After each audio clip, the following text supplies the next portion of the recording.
kanina at tindeho ng mga napangyayari kanina.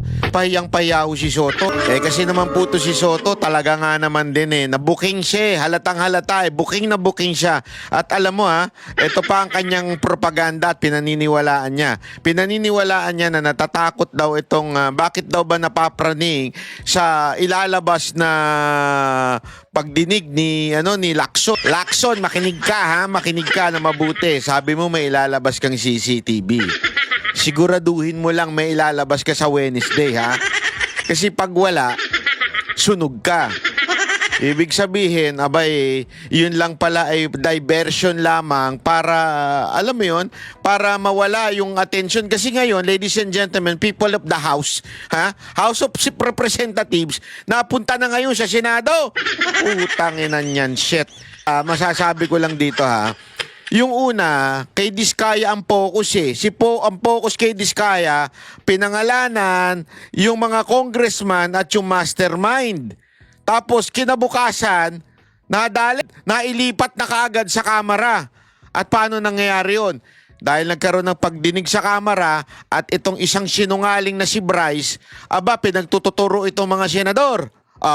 At eto namang senador, na Senate President natin, kesa na kinampihan yung mga kasamahan niya, tila kinampihan pa ang Kamara. Kaya tuloy, alam mo yun, kaya tuloy nasasabihan na tuta ni Romualdez kasi kesa na proteksyonan mo yung sarili mo, yung iyong kasamahan, hindi.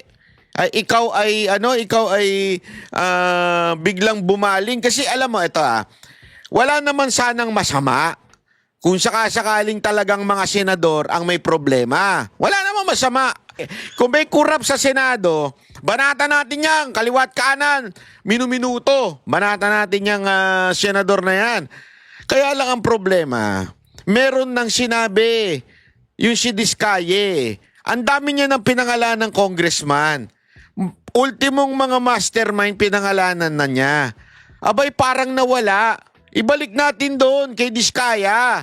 Ang problema kasi, halatang diversion yung ginawa na nilipat ngayon sa dalawang senador. Yung mga character assassination doon sa dalawang senador.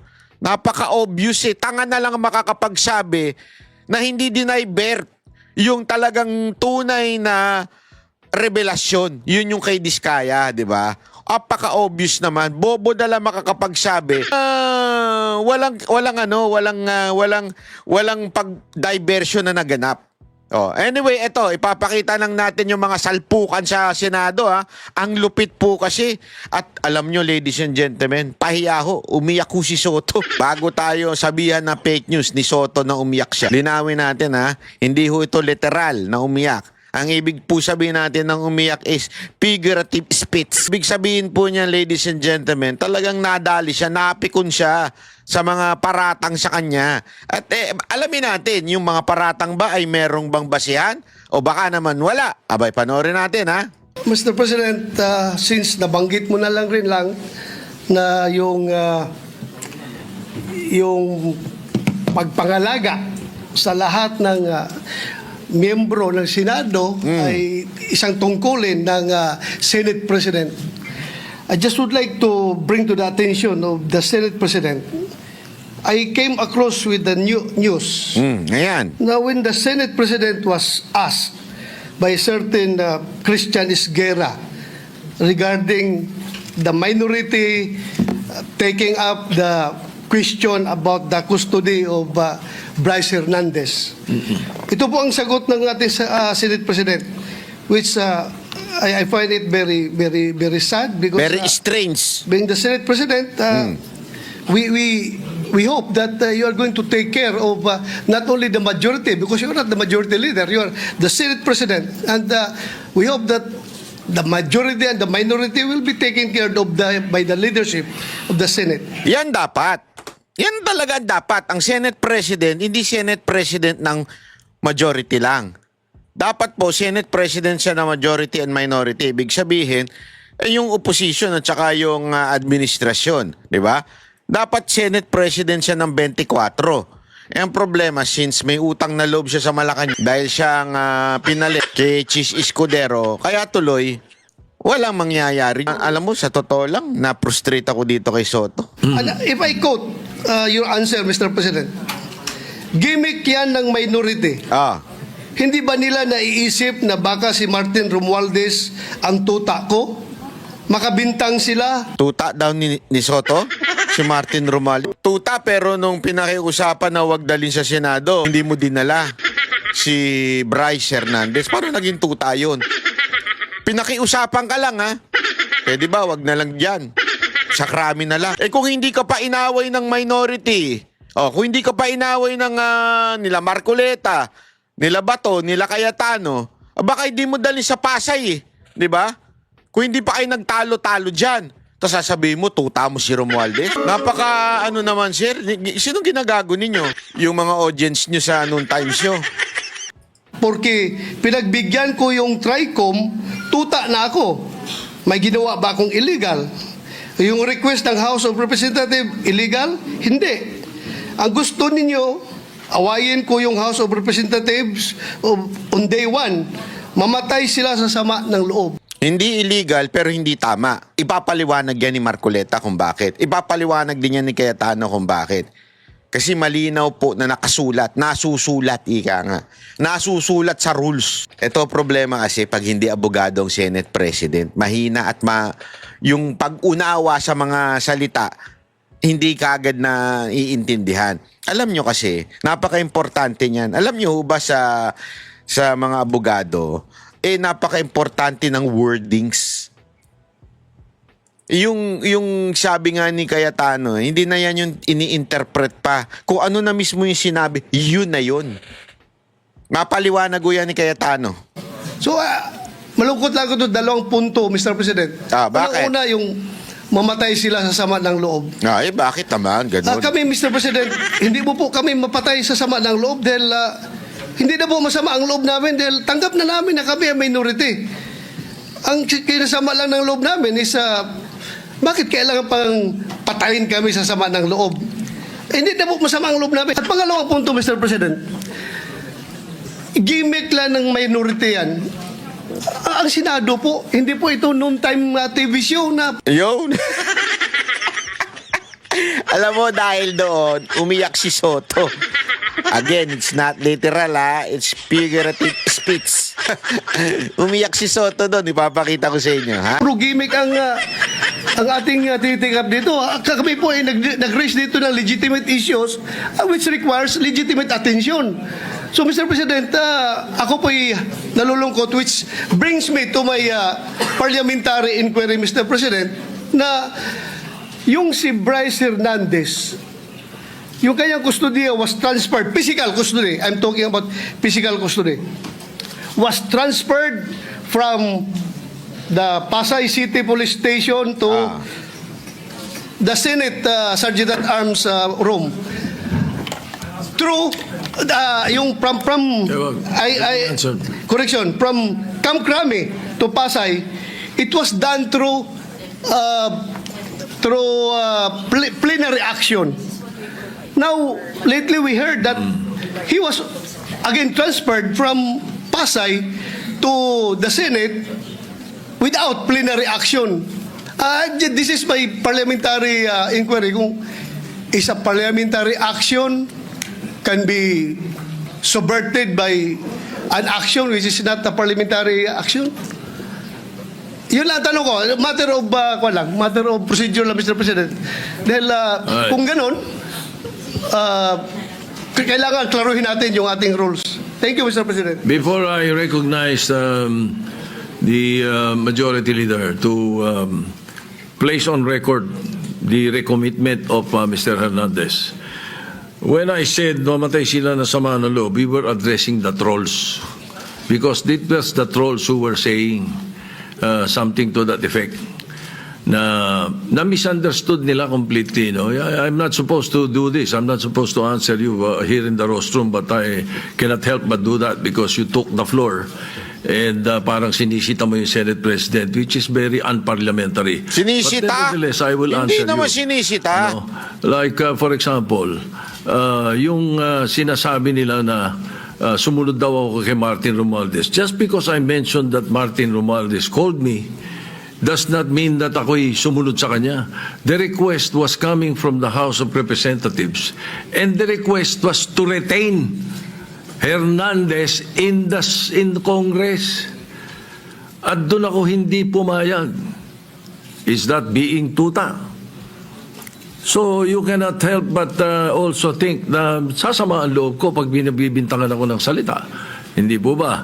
So ayun, anyway, mabuti na yung masagot natin yan. At sinasabi ko sa kanila, yung mga trolls, yung mga sinasagot namin.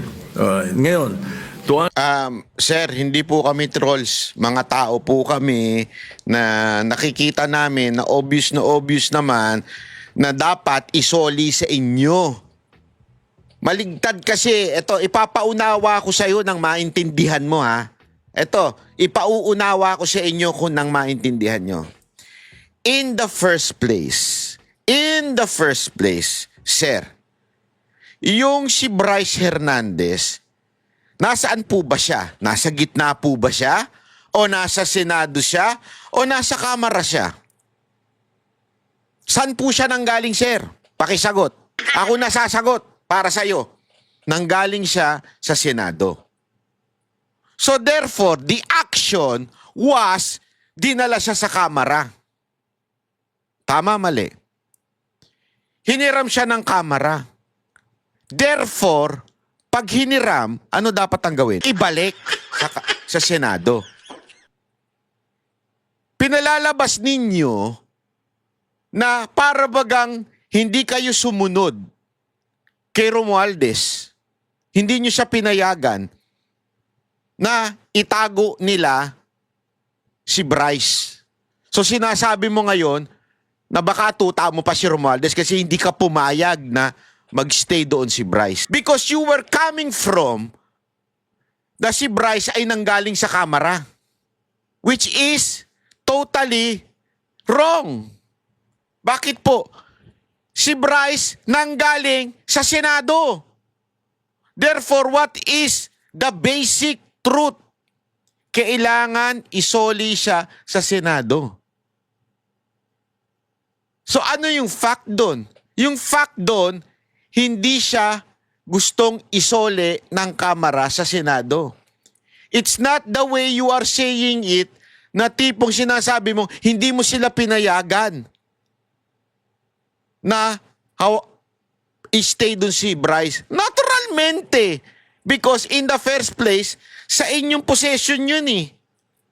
Nanggaling sa inyo. Yung pagtingin mo mali. Ang pagtingin mo, parang utang na loob nyo sa Kamara kaya hindi mo siya pinayagan. Hindi ganun.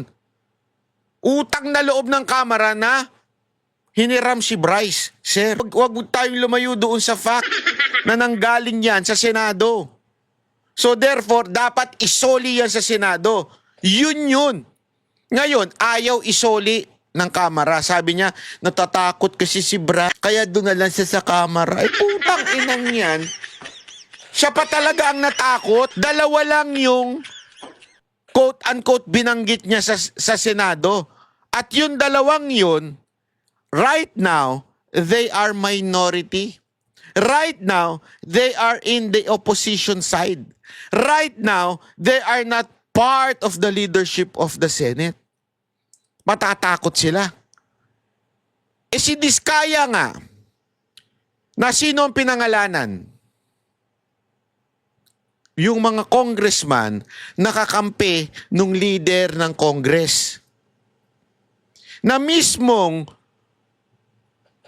leader na si Speaker pinangalanan ni Diskaya. Siya ang dapat matakot na pumunta doon. And yet, pinayagan ninyong pumunta. Are you seeing this, Soto? Nauunawaan mo ba o talaga nagtatanga-tangahan na lang po kayo, sir? Matatakot ka na oposisyon, yung sinuplong mo, wala nang kapangyarihan. Again ganun yun eh. Yan yung sinasabi ni Bryce eh. Natatakot ako na baka anuhin ako sa Sandali. Pinangalanan mo ba si Ping Lacks? Hindi. Ba't ka natatakot? Sila ang boss ngayon. Tama, mali. Tama, mali, sir. Yun ang galit nyo ko eh. Ito si Diskaya nga ang dapat matakot dahil pinangalanan niya ilang congressman na bata nung leader. Hindi lang yun ang pinangalanan niya. Pinangalanan niya mismo yung leader.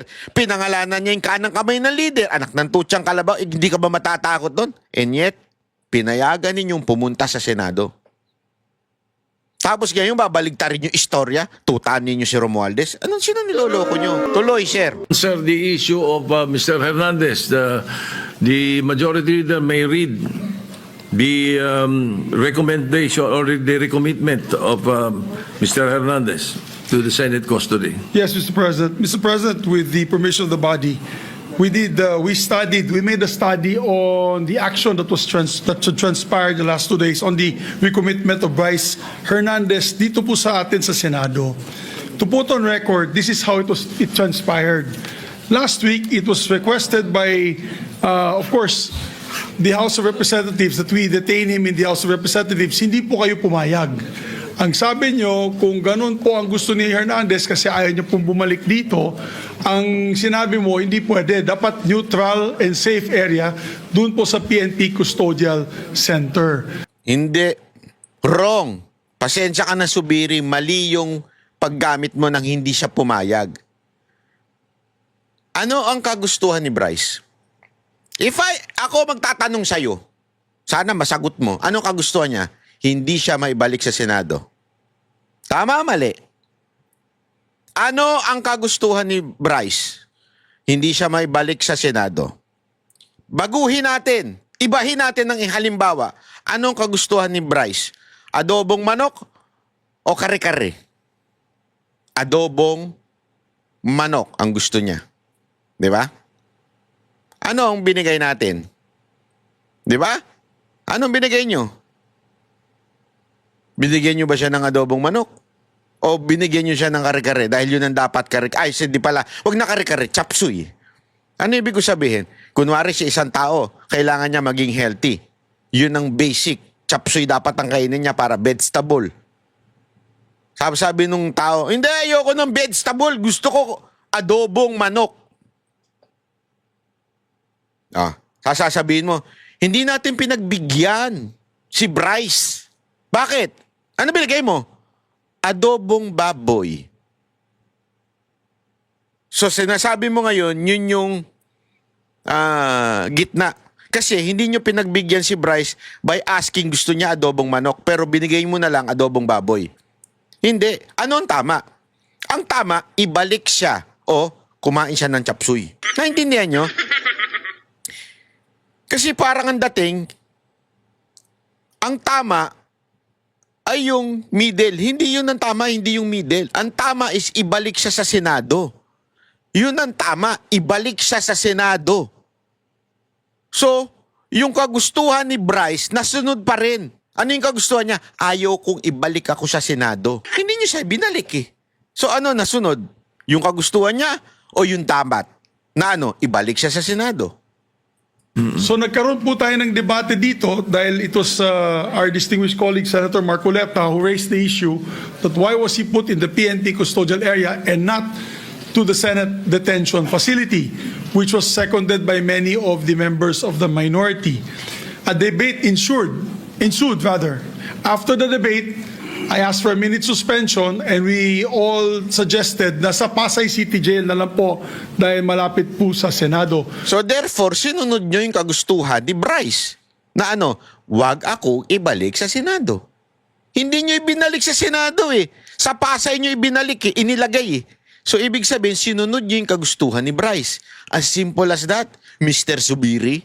Pero let's not forget the fact that originally, the position of the minority was to bring him back to the Pasay City detention. It was only I who made the recommendation during the break that we keep it in Pasay City Jail because I approached the minority and you all agreed to my recommendation. And then after we started the session once more, the motion was done by the minority, graciously done by the minority to move him instead to the Pasay City Jail.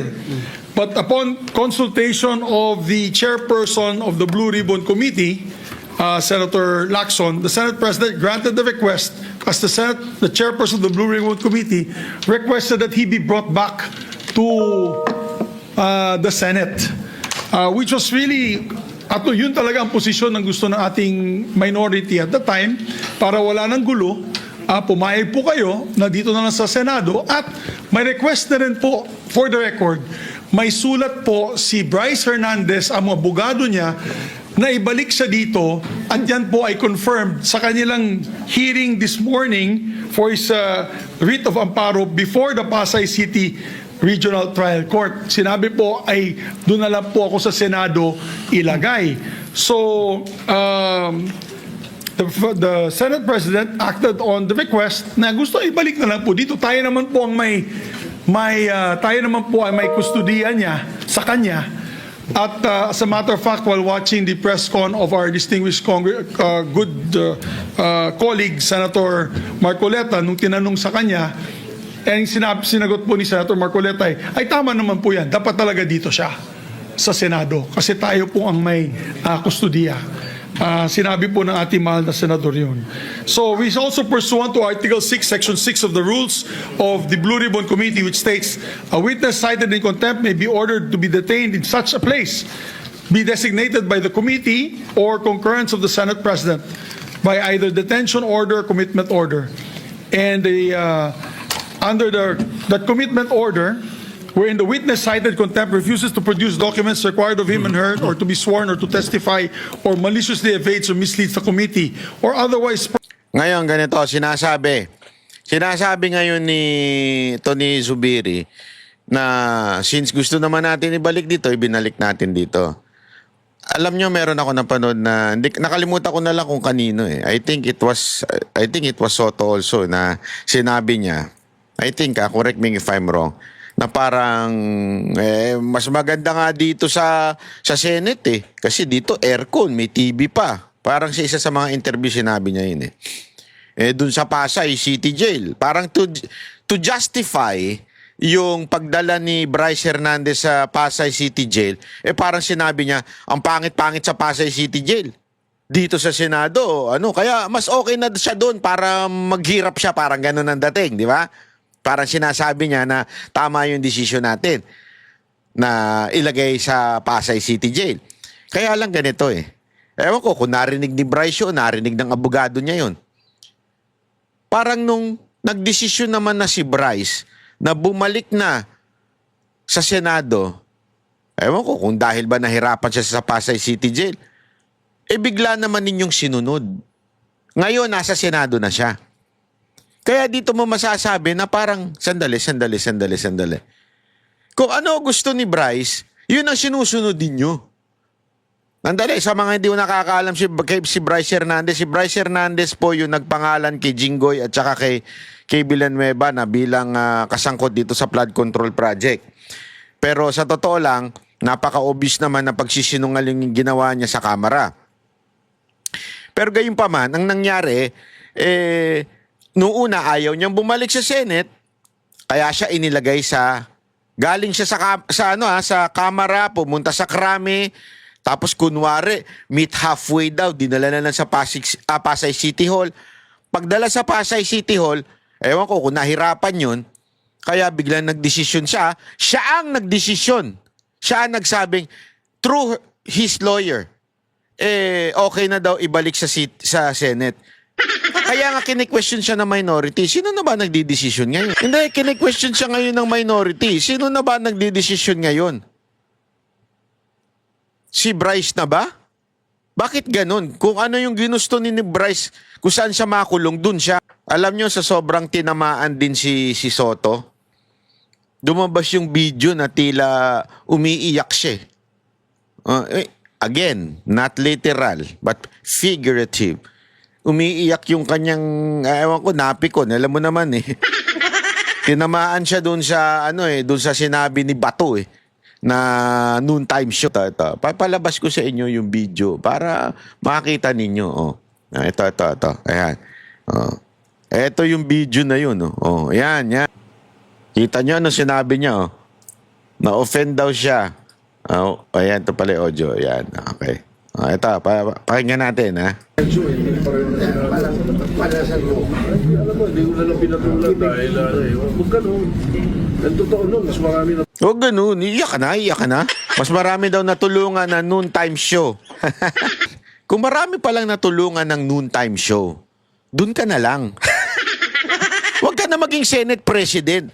Di ba maging noontime President ka na lang? O noontime King. Dun pala marami natulungan eh. Ayun o, sinabi niya yan ha. O, sana di mo na lang pinatulan. dahil huwag ganun. Huwag ganun. Ang totoo nun, mas marami na tulungan ng yung time show Oh, mas marami natulungan ng noontime show. Marami palang natutulungan yun, ba't ka nandyan? Ano ba gusto mo? Tumulong sa kapwa mo o maging senador? Magkaroon ng power? Eh kung mas marami palang natulungan, hindi, dito nakakabuisit yung ganyan sagot eh. Sa totoo lang, nakakapikon yan. Senate President ka, sasabihin mo na mas marami pang natulungan ng noontime show? Eh di doon ka na lang. Pangalawang Senate President mo na to, hindi mo malang ipagtanggol yung Senate, sasabihin mong mas marami pang natulungan yun. Tapos sasabihin mo na naman, troll kami. Sa totoo lang siya. kesa sa atin dito. Okay sa atin dito. Di ba? Ayan, nalinaw niya na, mas marami daw natulungan na noon time show kaysa sa Senate. Kaysa dito. Kita mo kung gaano kababaw ang tao na ito? Hindi ko alam kung bakit naging Senate President to eh. Kaya yung mga bumoto dito, di ko kayo ginagala. Siya ang Senate President, itinatakwil niya yung sarili niyang chamber, yung sarili niyang teritoryo, tinatakwil niya. Sinasabi niya, mas marami pang natulungan ng noontime show. Sir, sa totoo lang siya. kesa sa atin dito. Yung pinupost nila doon na ginagawa ka na yung Martin, sakit sa akin yun, sir. Hindi, if you go down, everybody goes down. The institution goes down. Ang tuta ko, maniwala. Kaya nga, Si Martin ng tuta ko. Si Martin ng tuta. Sino naniniwala si Martin ng tuta mo? Mr. Seth Soto, alam ng buong Pilipinas na mas nasusunod nga si Martin kaysa kay Marcos eh. Tapos sasabihin mo, tuta mo si Martin. Dapat ka nang bumaba dyan sa Senate President. Ginagago mo tao. Tuta mo si Hindi nga untouchable nga siya ni Marcos. Presidente na yun. Ikaw pa kaya? Loloko tayo eh. Kasinungaling nyo, sir.